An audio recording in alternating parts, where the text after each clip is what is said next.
Ladies and gentlemen, my name's Paul. Hopefully you're having an amazing day. I want to kick this video off discussing the PlayStation 5, specifically rumours from DigiTimes, I'll link that article in the video description, that we will see a redesign of the PlayStation 5 and it will debut late next year. And it will be utilising TSMC's 6nm process. And yeah, right off the bat, I just want to clear up one misconception. Several articles have already sprung board from this report and stated that it's a redesigned CPU. I just want to say that this is completely wrong. What they're doing is basically getting the fact that the CPU and GPU are on the same die confused, and the term they're actually looking for is an APU. I'm saying this because a couple of people have already reached out to me on Twitter and asked me this question, so I'm just going to kind of just throw that out there now. It's actually the APU because, of course, like the Xbox Series X or the previous generation systems, they are utilizing an APU for their console. But getting back to the story itself, it alleges that Sony are going to be utilizing TSMC's 6nm process.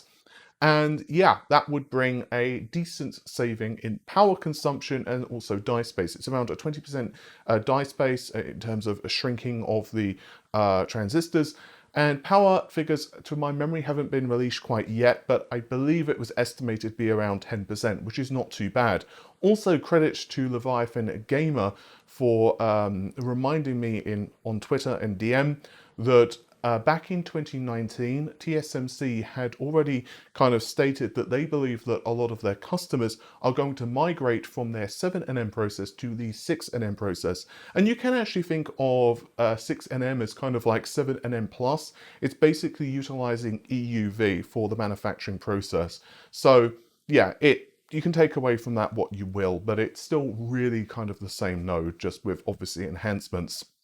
Now, I'd already leaked earlier this year, I believe, that the PlayStation 5 was possibly getting a redesign, but it was going to be on the 5nm process from TSMC, and this was booked for 2023 launch. Basically, Sony were kind of aiming to launch the system for 2023.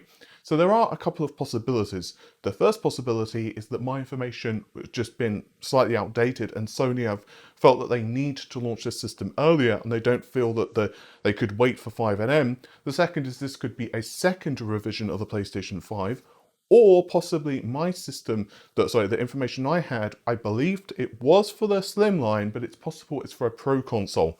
We'll discuss more about the Pro system, because I've got a lot of thoughts about the PlayStation as well as Xbox and a possible Pro system for both, so I'll discuss that in another video.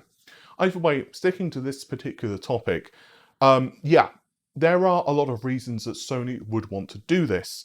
The PlayStation 5, like the Xbox, but especially the PlayStation 5 to my knowledge, is being produced at a loss, especially the digital edition. Now you may say, well, why is the digital edition losing more money, right? Because it doesn't even have a drive. Like, wouldn't the losses be about even? No. The drive cost itself is probably around 20 bucks. You know, the drive itself is basically peanuts to produce and purchase the bits for the drive. And then you've got a few internal savings as well, like you don't need a couple of little wires and other bits and pieces. But ultimately, the actual basics of the system, you're not saving that much. And you're also going to save a small amount too for the Blu-ray license of the console. But, estimates at worst case scenario, it's like $40. And honestly, I would be shocked if it was that much. It was saving Sony. It's probably going to be more like around 30. And so the losses for the PlayStation 5 are probably around, to what I understand from multiple people, it's around $100 per system that Sony are losing for the physical edition, and the digital edition is probably around 150 to 170, depending on what estimates you kind of, listen to. And so they could save a lot of money here simply by small changes in the system. Now, it's way too early to know exactly what the system would look like, and first of all, DigiTimes, we don't know if their report is true, but I'm going to proceed with the assumption that it is accurate. However, as always, until something's official, you know the drill. But if it is true, Sony could make several savings just by reducing power consumption and all the other bits. Yes, you, of course, are, saving things in terms of the actual socket itself, but there are other contributing factors, like, for example, the cooling solution can be dialed down a little bit. You can also possibly shave down the size of the case. All of these things do take, cost money. And even other things, for example, the VRM solution could possibly be dialed back a little bit if you don't need so much power going into the system. There are a lot of other factors, but given we don't really know what, whether this report is true, and we don't really know the specifics, it's kind of hard to be 100%, with kind of estimates here. However, I don't believe that there's going to be any specification changes for a slimline system. It's not like the console is going to be outfitted with additional RAM. There are, however, definitely theories that we could be seeing a Pro system coming later on, as I mentioned earlier in the video, and I personally wouldn't be surprised if we did see one. But I think if we do see a PlayStation 5 Pro or an Xbox Pro, it's probably going to be using chiplets, and again, I'll get more into that in a separate video. Now, do I personally feel that this is true? Well, it's kind of just the nature of the beast, right? Consoles have cost reductions. It's been like this for every single generation. This would be quite early, but then we're in kind of weird times at this point. And frankly, I wouldn't be surprised if we see kind of a similar report eventually from Microsoft also shifting to the 6nm process. That's not a leak, by the way. I just genuinely think they probably would, because why wouldn't they, if they could, save power and all the other things that we've just mentioned earlier on in the video? As always, I'll keep my eye open for this one. There's a ton more stuff that I could say on this, but, we don't really have specifics, so when there is kind of an update, I'll let you know. Shifting our focus from the console market to the PC, there's been a couple of very interesting updates concerning Intel and their plans for graphics. The first is that Intel's DG2 GPUs are apparently, quote, right around the corner. This comes to us via a tweet from Pete Brubaker. And Pete, if you're unfamiliar with him, he is a game developer relations engineer. And he actually shared a kind of job advert at Intel for very much the same type of position as he's working in. And again, he's stressing that, it won't be too long until we actually do see DG2 hit the market.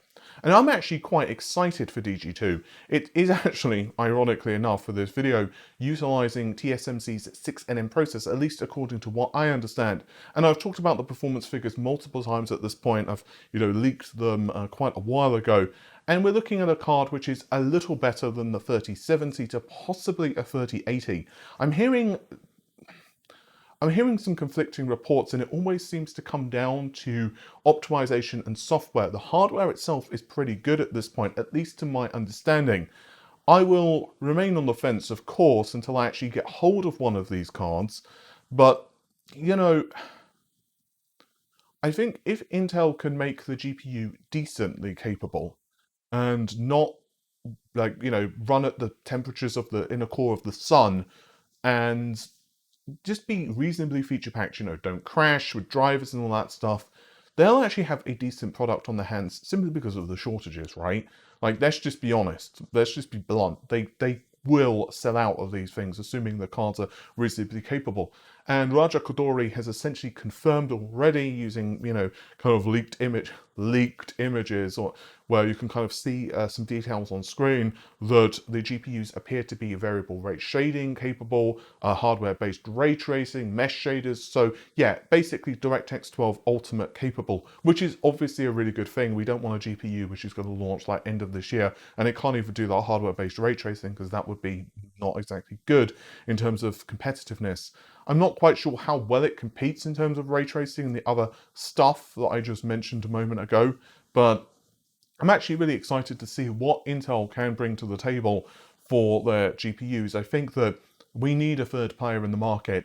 I'm hearing really good things, of course, about AMD, and I'm actually putting out another video soon on RDNA. I'm just trying to get a little bit more information on a couple of specifics. And also, of course, the Lovelace is looking very good as well. But those GPUs, naturally, are not going to launch until next year. And by that point, we should also see possibly some kind of updated architecture from Intel as well. Probably, featuring more execution units. So it's going to be very interesting to see how Intel compete. To my understanding, DG2, which is topping out at 512 execution units, is basically, kind of Raja proving himself. And I don't mean that in a negative way. I mean that he's kind of, putting his stake down, in the market and saying, hey guys, this is what we can do.